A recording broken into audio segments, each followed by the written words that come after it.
카카오톡 전도 첫 번째 하나님 사랑이란 제목으로 말씀을 전하겠습니다. 카카오톡 전도 총동원 전도가 시작이 됐는데 준비로 특세는 잘 마쳤고요. 오늘부터 해서 부활절 4월 9일 초청주일까지 10번 정도, 딱 10주인데 10번 정도 전도에 관해서 다양하게 좀 설교를 하려고 합니다. 오늘 하나님 사랑입니다. 신앙생활은 관계라고 얘기할 수 있죠. 신앙은 하나님을 믿는 것이고 생활은 사람들 가운데서 살아가는 것입니다. 그래서 하나님을 믿는 대로 사람들 사이에서 살아가는 것, 이것이 신앙생활입니다. 따라서 신앙생활은 하나님과도 관계가 되어 있고 사람들과도 관계가 되어 있습니다. 그리고 그 관계는 모두가 다 사랑의 관계여야 합니다. 내가 하나님과의 관계가 사랑의 관계여야 되고 나와 이웃과의 관계도 사랑의 관계여야 합니다. 한마디로 하나님 사랑, 이웃 사랑이죠. 이것이 성경이 말하는 핵심입니다. 오늘 본문 40절에도 이 두 계명이 온 선지자, 율법과 선지자의 강령이다. 율법과 선지자라는 표현을 써버리게 되면 구약 성경을 말합니다.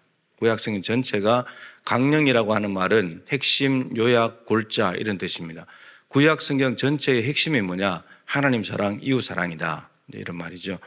근데 오늘 본문 말씀에 예수님께서 하나님 사랑과 이웃 사랑을 언급을 하셨습니다. 그러니까 구약의 핵심이 하나님 사랑, 이웃 사랑인데 신약에서도 이 말씀을 하셨다는 말은 신약 성경도 핵심은 하나님 사랑, 이웃 사랑이다. 이런 말인 거죠. 그러니까 성경은 구약 성경, 신약 성경 동일하고 전체가 다 하나님 사랑과 이웃 사랑을 말씀하고 있다. 이렇게 이야기해도 충분한 이야기죠.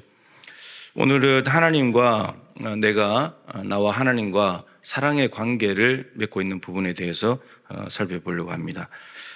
오늘 본문에 한 율법사가 질문을 했습니다. 예수님, 율법 중에 어떤 계명이 가장 큽니까?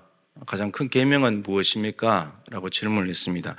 예수님께서 말씀하시기를 신명기 6장 5절에 쉐마 말씀을 인용하시면서 내 마음을 다하고 목숨을 다하고 뜻을 다하여 주 너의 하나님을 사랑해라. 이게 크고 첫째 되는 계명이다 말씀하시고 레위기 19장 18절 그 거룩의 문맥이죠. 그 문맥을 말씀하시면서 내 이웃을 내 자신같이 사랑해라. 이게 둘째로 큰 계명이다 이렇게 말씀하셨습니다. 오늘은 이제 마음과 목숨과 뜻을 다해 하나님을 사랑하라는 부분인데 근데 이 말씀에는 우리가 받을 때는 두 가지 문제점이 있습니다. 첫 번째가 뭐냐 하면 마음과 목숨과 뜻을 다하기가 어렵다는 겁니다. 우리가 연약하기 때문에 부족해서 다할 수가 없습니다. 여러분 지금 마음을 다해서 예배하고 있습니까? 목숨을 다하고 있습니까? 뜻을 다하고 있습니까? 앉아서 이제 딴 생각하고 있으면은 마음을 다 드리는 게 아니잖아요. 하나님을 사랑하는 가장 첫 번째가 예배인데 다하기가 참 어렵습니다. 우리는.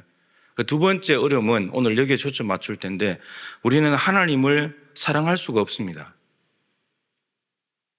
이유가 뭐냐면은 우리에게는 선한 것이라고는 하나도 없기 때문입니다. 어려서부터 마음으로 생각하는 것이 늘 악한 것만 생각하기 때문에 우리가 하나님을 사랑한다는 것은 불가능합니다. 그럼에도 불구하고 예수님께서 하나님을 사랑해라 라고 말씀하시는 데에는 앞에 중요한 전제가 있어야 됩니다. 그 전제가 뭐냐면 하나님이 우리를 먼저 사랑하셨다는 겁니다. 이게 전제가 돼야지만 이제 너희를 또 하나님을 사랑해, 이웃 사랑해 이게 가능해집니다. 우리 안에는 사랑이 없기 때문에 사랑을 받아야 됩니다. 사랑은 우리 밖에서 와야 됩니다. 우리 안에서 만들어지거나 생성될 수 있는 것이 아니기 때문에 밖에서 와야 됩니다. 사랑이. 받은 사람만 사랑할 수 있습니다. 받아본 사람이 사랑할 수 있습니다. 그런데 하나님께서 우리를 사랑하셨습니다. 그리고 우리는 그 사랑을 받았습니다. 우리가 하나님으로부터 사랑을 받았다면 이제 우리는 하나님을 사랑할 수 있고 이웃도 사랑할 수 있게 되었습니다. 그렇다면 하나님이 우리에게 주신 사랑, 그게 뭐냐? 우리는 어떤 사랑을 받았는가? 이걸 알아야 되겠죠.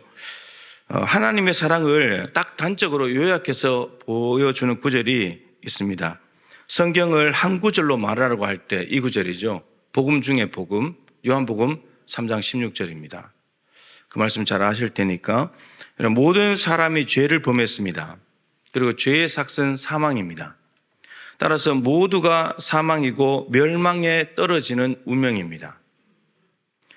하지만 하나님은 우리가 멸망하는 것을 원하지 않으시고 모두가 영생 얻기를 원하십니다. 멸망으로 떨어지고 있던 우리가 영생으로 갈 수 있는 놀랍고도 유일한 방법이 요한복음 3장 16절에 있습니다. 세 가지이죠. 하나님이 세상을 이처럼 사랑하사 하나님이 멸망할 사람을 사랑하시면 됩니다. 그럼 우리가 멸망하지 않을 수 있습니다. 두 번째, 독생자를 주시면 됩니다. 이 독생자를 주신다는 말은 성육신 하시는 것이고 십자가에 자신의 생명을 내어주시는 것입니다. 그거 하시면 우리가 멸망하지 않을 수 있습니다. 마지막 세 번째가 그것을 우리가 믿어야 합니다. 믿으면 멸망하지 않을 수 있습니다. 그런데 다행히도 하나님이 우리를 사랑하셨습니다. 그리고 독생자 예수님을 주셨습니다. 인간의 모습으로 보내셨고 십자가에 매달아 피 흘려 죽이셨습니다. 그러면 이제 믿는 사람들은 누구나가 다 영생을 얻게 되었습니다. 여러분 이건 아시죠? 이건 아시잖아요. 그죠? 근데 이걸 지식적으로 말고 체험적으로 아냔 말이에요. 체험적으로 아냐는 말이에요. 저는 늘 말씀드리지만 저는 이것에 대한 지식이 있고 체험적으로 알아요. 하나님이 저를 사랑하셨어요. 독생자 십자가의 보혈로 제 죄를 다 씻어주셨어요. 귀중한 그 보배 피 나를 위해 흘렸네. 그 피로 내 죄 씻었네. 복음의 핵심, 그 말씀으로 제 심령을 바꿔놨어요. 그러니까 저는 그것이 믿어졌어요. 조금의 의심도 없이, 본 적도 없지만, 근데 그 말씀이 그냥 믿어졌어요. 단 한 번도 의심 없이, 지금까지도. 그러니까 십자가가 가슴에 꽂혀 있어요. 근데 이걸 요한복음 3장 16절을 지식적으로 암송해서 아는 거 말고 체험적으로 알고 있냔 말이에요. 여러분, 그래야 구원을 얻습니다. 그래야 하나님 사랑이 진짜 느껴져요. 지식적으로 아는 사람은 하나님 사랑을 안 느껴집니다. 지식적으로 하나님 사랑을 느껴진다면 신학자들이 성경을 제일 많이 읽은 분이, 암송 많이 하는 분이 하나님 사랑을 제일 많이 알아야 됩니다. 근데 모릅니다. 체험해보지 않았기 때문에.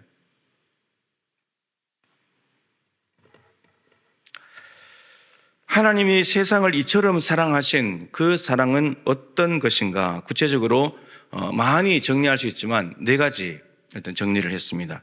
첫 번째, 하나님 사랑은 먼저 하신 사랑입니다. 먼저 하신 사랑. 요한일서 4장 10절이죠. 우리가 먼저 하나님을 사랑한 것이 아니라 하나님이 우리를 먼저 사랑하셨다라는 겁니다. 하나님은 사랑이시죠. 그런데 우리는 사랑이 없습니다. 우리가 먼저 할 수 없기 때문에 하나님이 먼저 우리를 사랑하셨습니다. 사랑을 흘려 보내주신 거죠. 부어주신 것입니다. 로마서 3장 10절에 하나님을 찾는 자가 없다고 했습니다. 요한복음 15장 16절에 너희가 나를 택한 것이 아니고 내가 너희를 택하여 세웠다.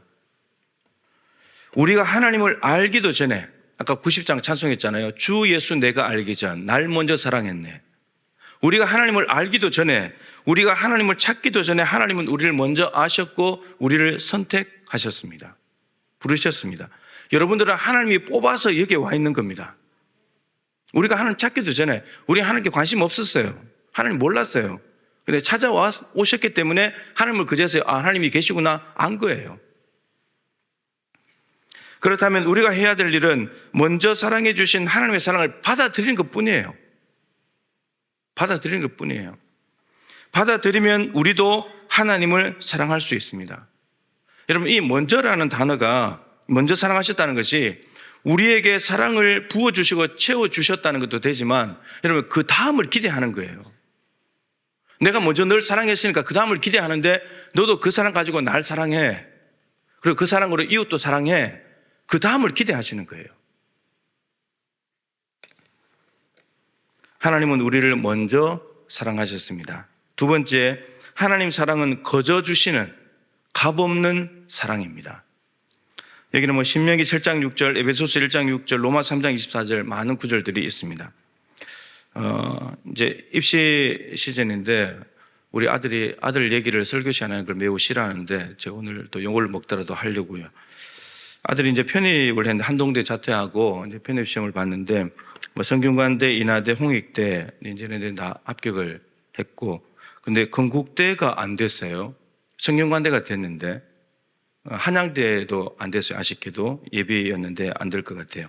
얼른 이해는 안 되는데 뭘 얘기하려고 하냐면 학생들을 뽑는 것은 학교의 주권이죠. 학교의 주권입니다.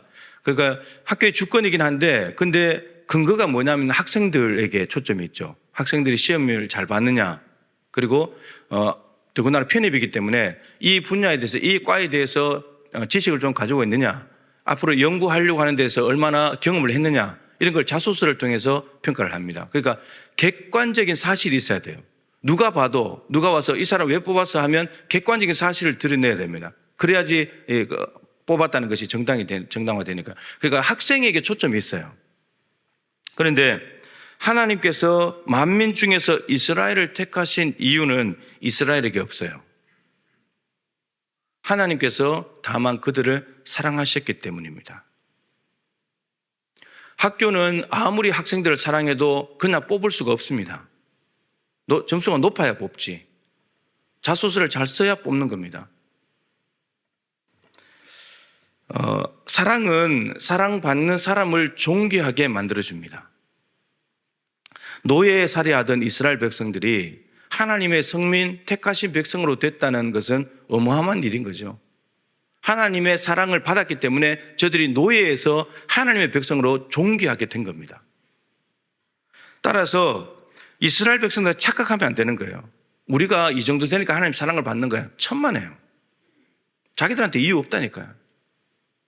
하나님 편에 이유가 있어요. 오직 만약에 하나님께서 저들을 사랑하지 않으셨다면, 죄인들을 그냥 내버려 두셨다면, 너희들 노예로 살다가 자손 대대로 노예 살다가 끝나 방치해 뒀다면 저들은 성민 어울리지도 않아요. 어림도 없어요. 하나님이 단지 저들을 사랑하셨기 때문에 저들은 선택을 받은 것이고, 이제 저들은 하나님께 감사하면서 성민답게 살아가는 것이 전부입니다. 이게 구약의 이스라엘 백성들이고요. 신약에서는 에베소서 1장에 하늘에 속한 신령한 복을 말씀하시죠. 삼위일체 하나님이 주시는 복을 받은 사람들이 모인 곳이 교회다, 이렇게 말했습니다. 그중에 성부 하나님께서 주신 복이 뭐냐면 예정과 선택이에요. 예정과 선택. 하나님이 우리를 미리 예정하셨고 아시고 미리 정하셔가지고 우리를 부르시고 선택하셨다, 그겁니다. 근데 에베소서 1장 6절에서 이 성부 하나님께서 우리를 미리 아시고 정하시고 선택해서 부르신 것을 가지고 거저 주시는 은혜라고 표현을 했어요. 거저 주시는 은혜. 그러니까 하나님이 우리를 정하시고 뽑으신 것은 우리에게 거저 주시는 은혜다, 이런 말입니다. 하나님이 값없는 은혜로 이 거저 주신다는 말은 호의를 보이다, 호의를 베풀 대상으로 삼다, 은혜를 증량하다, 이런 말인데 수동태로 해버리면 값없는 은혜로 방문을 받다, 이런 뜻입니다. 그러니까 하나님이 우리를 예정하시고 선택하신 것은 하나님이 값없는 은혜로 우리에게 찾아오신 것입니다. 우리가 그 방문을 받은 거예요. 하나님이 은혜를 들고 우리에게 방문하셨다는 말이에요. 그냥 은혜를 줘버린 거예요. 그냥 은혜는 받을 자격이 없는 자에게 베푸시는 하나님의 호의, 사랑입니다. 아무 자격이 없는 우리를 찾아오셔서 그냥 은혜를 주신 거예요.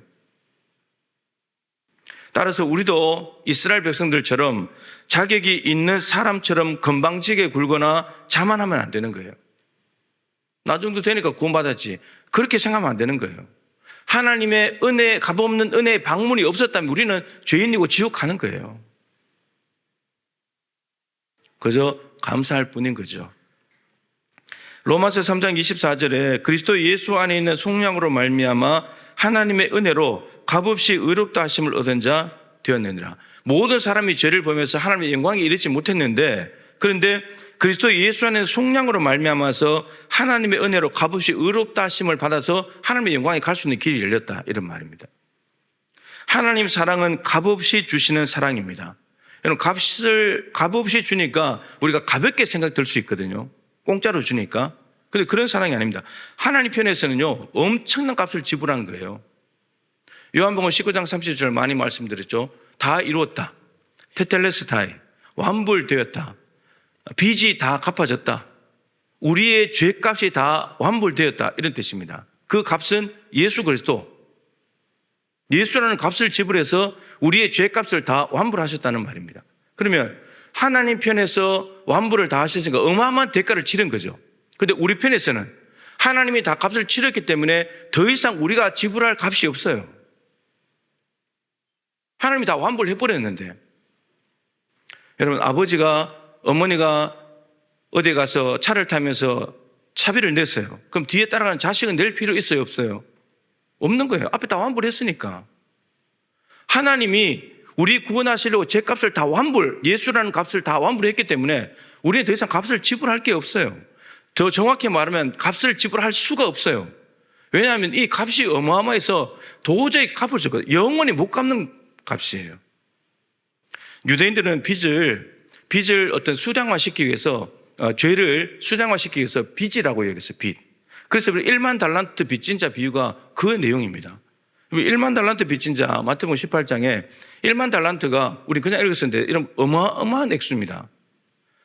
1달란트가 6천 데나리온입니다. 근데 1데나리온이 노동자 하루 품삯이거든요. 10만 원 잡으면 10,000 곱하기 6천 곱하기 10만이에요. 원래 계산이 안 되죠. 6조 원입니다.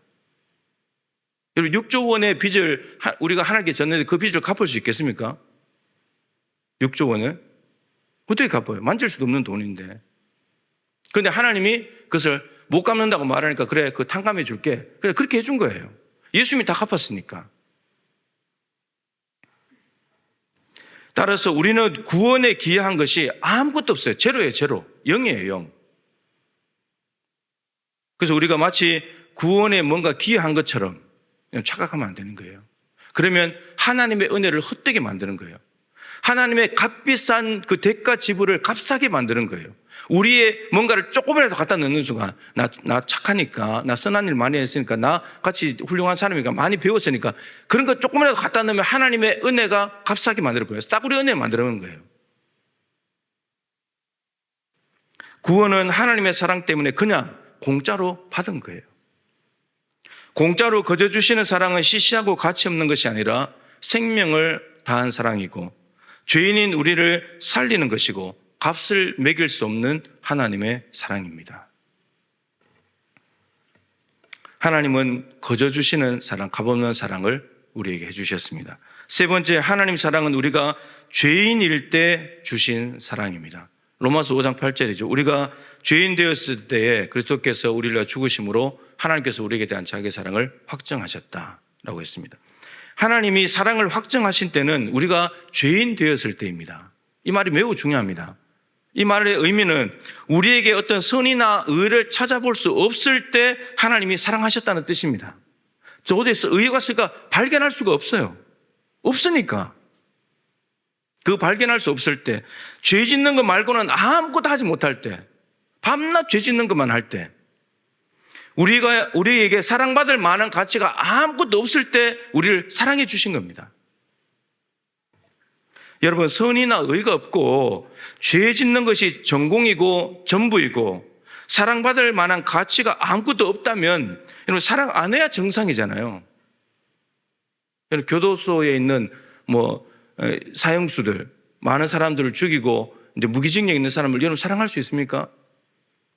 의나 선을 발견할 수가 없는데 나오면 또 사람 죽이고 또 들어갔다 나왔으면 또 사람 죽이고 들어가고 그런 사람들인데 사랑할 수가 없잖아요. 사랑 못한다고 하는 게 정상이잖아요. 그런데 우리를 사랑하셨어요. 우리는 원죄가 있습니다. 아담, 하와 이후로 태어난 모든 사람들은 원죄를 가지고 태어납니다. 죄의 본성이죠. 하나님이 아니라 우리 자신을, 우리의 이성과 우리의 능력을 의지하는 인간의 본성, 죄된 본성입니다. 이걸 다 가지고 태어나요.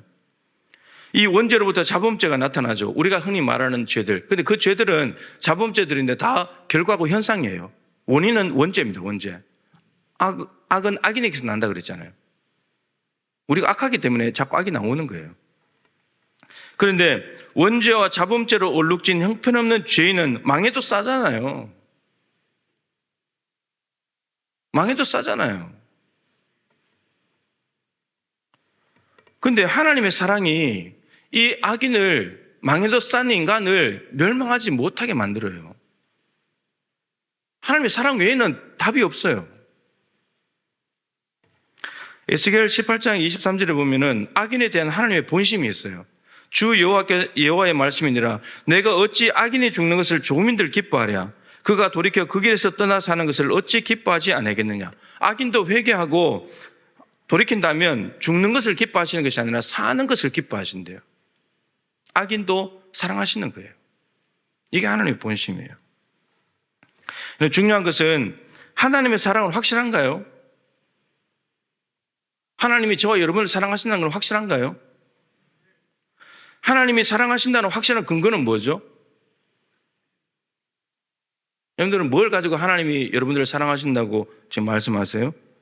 하나님의 사랑의 확실성은 개인의 주관적인 느낌이 아니에요. 하나님 나를 사랑하는 것 같아. 그런 느낌이 아니라고요.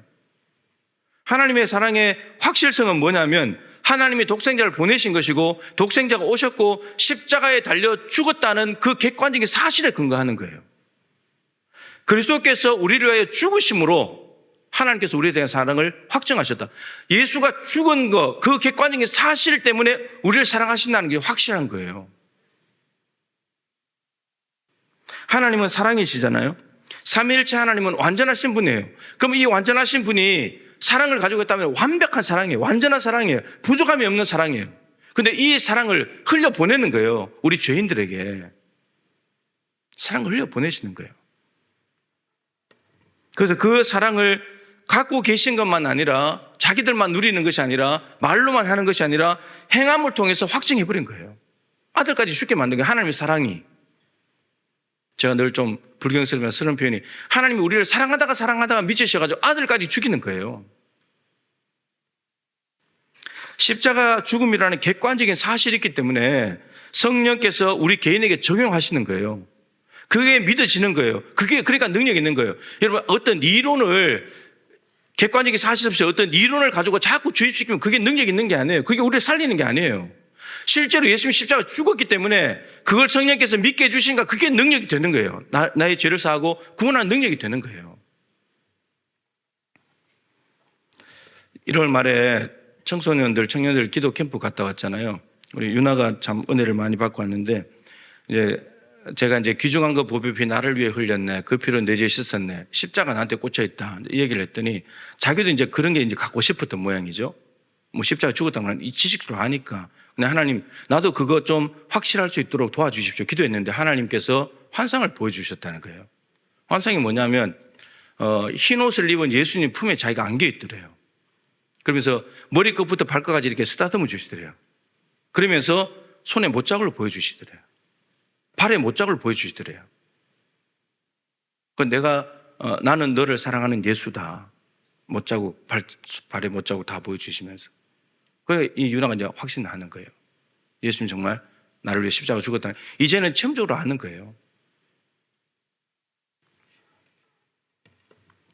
네 번째, 하나님 사랑은 우리 대신 죽은 사랑입니다. 우리 대신해서 죽으신 사랑입니다. 우리는 죄인이고 죄의 삭신 사망은 우리가 마땅히 받아야 될 일입니다. 십자가는 원래 그러니까 내 것이었어요. 그 십자가의 무서운 형벌은 내가 받아야 되는 거고 그 저주는 내가 받아야 될 거였어요. 내가 죽어야 됐었어요. 하지만 우리가 죄의 삭슬을 받아 멸망하는 것을 원치 않으신 하나님께서 죄 없는 아들을 대신 형벌을 받게 하신 거예요. 대신 죽이신 거예요.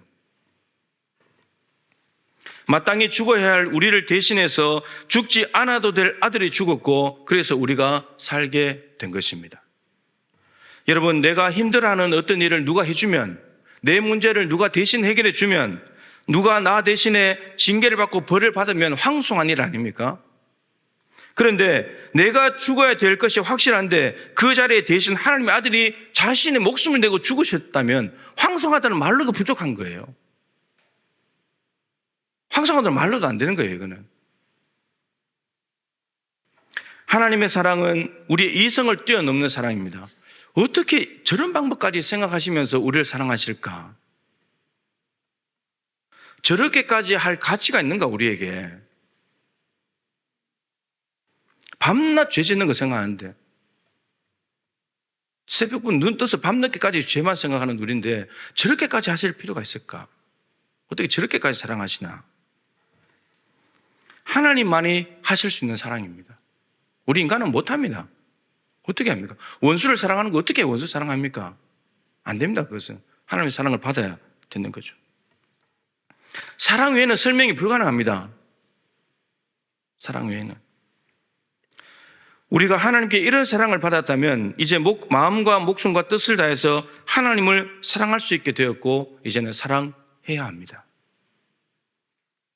오늘 말씀을 정리하는 구절을 또 요한이 말하는데 요한일서 4장 9절 10절에 하나님의 사랑이 이렇게 나타난 바 되었어요. 하나님의 사랑이 이렇게 나타난 바 되었대요. 그래서 예수님을 죽이셨대요. 우리 죄를 사하시려고 화목제물을 삼으셨대요. 그러면서 말하기를 사랑은 여기 있으니, 사랑이 여기 있다는 거예요. 하나님이 독생자 예수를 죄인들을 위해서 내어주신 거기에 사랑이 있다는 거예요. 사랑을 다른 데 찾으면 안 된다는 거예요. 사랑은 거기에 있다는 거예요. 하나님은 세상을 이처럼 사랑하셔서 독생자를 주셨고 영생의 길이 열려졌습니다. 이제 우리가 믿는 것만 남아있어요. 십자가에 죽으시는 하나님의 사랑은 다 이루어진 사실이니까, 영원히 변치 않는 사실이니까 이제 남은 것은 우리가 믿는 일만 남은 거예요.